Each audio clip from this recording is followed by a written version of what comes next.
सफल भी रहे हैं, क्योंकि आप सभी दर्शकों का प्रेम हमें मिल रहा है। आप सभी दर्शक रोज़ इस कार्यक्रम से जुड़ते हैं और इसीलिए निरोगी रहने का ये जो एक अभियान है, ये हमारा दिन प्रतिदिन बहुत ज़्यादा बढ़ता जा रहा है। कॉल के माध्यम से, मेल्स के माध्यम से, व्हाट्सएप के माध्यम से हमें निरंतर जो क्वेरीज आ रही हैं, रिप्लाईज आ रहे हैं, वो बहुत ज़्यादा होते जा रहे हैं।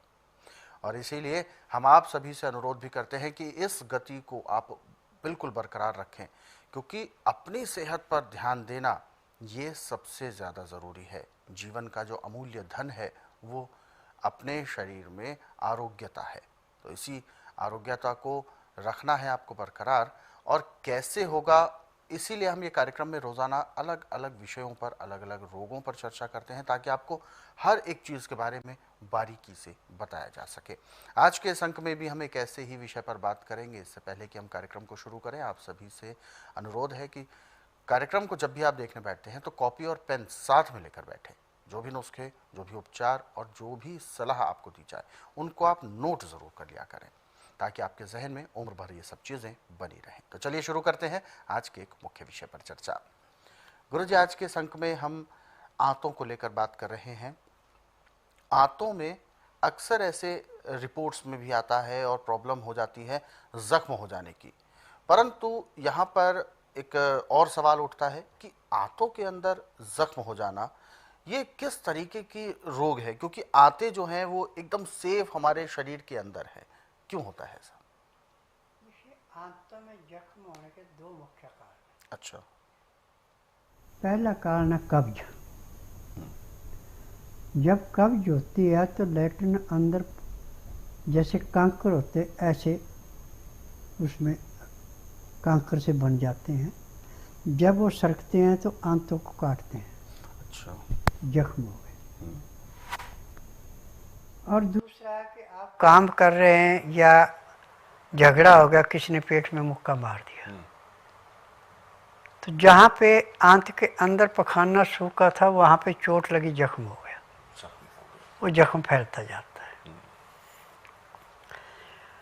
और इस जख्म में एलोपैथिक में तो आंत को काट देते उतने को जितने में जख्म होता है। आयुर्वेद में कोई दवाई ऐसी बनी नहीं जिससे जख्म ठीक हो जाए।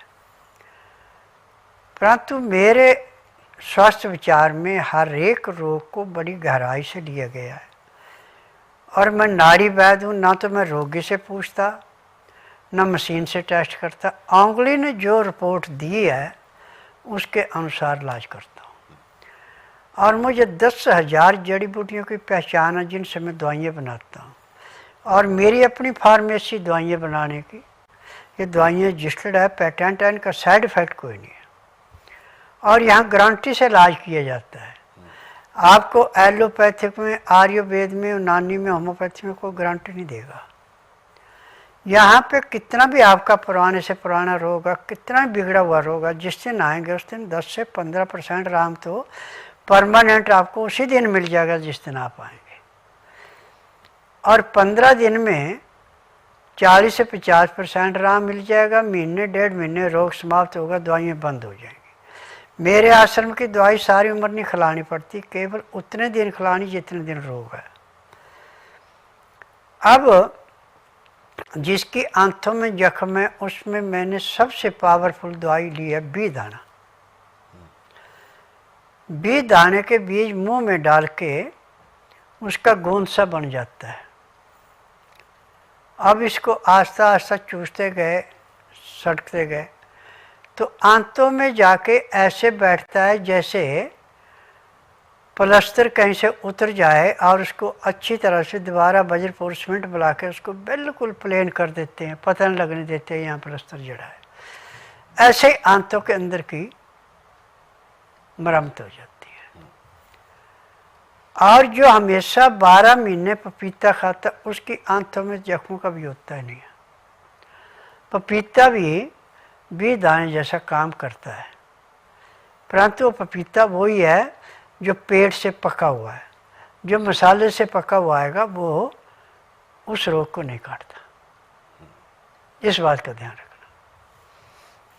और भी दाना आपको पंसारी के पास मिलेगा, आम दुकान में नहीं मिलेगा, क्योंकि जड़ी बूटियां हमेशा पंसारी से मिलती हैं, आम दुकानों में नहीं मिलती।